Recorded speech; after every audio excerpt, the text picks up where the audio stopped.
So I've also just made a little lug nut assembly, just out of a couple cylinders. It's fine for this element that I want to distribute around. And we need about, what do we need, 5 of those.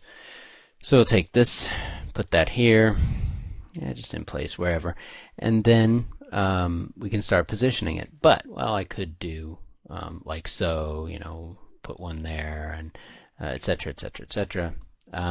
But what I want to do is kind of a new thing actually in 3D Studio, and it's called the working pivot. So what this working pivot is it is a pivot point that's just completely independent of the object's actual pivot, and so I can take that pivot and work about it instead of the object's own pivot. So my object's own pivot point is its center here, which we're familiar with working with here, so it's around its own sort of local center.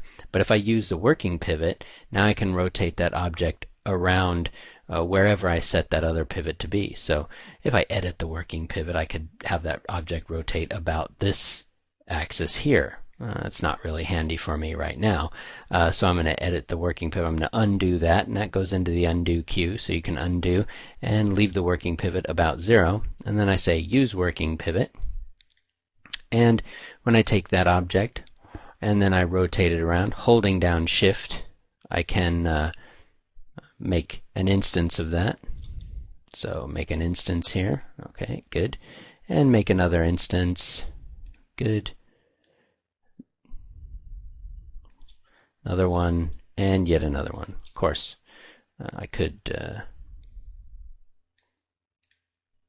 type in a number in the instance dialog box as well, but it's only 5, so no big deal. And this one's a little bit off, so we can move that over just a touch. And that is the working pivot. So now if I uncheck use working pivot, now each one of these still retains its own local pivot. Before, if you were to do a move like that, you would have to edit the object's pivot and stick it at 0.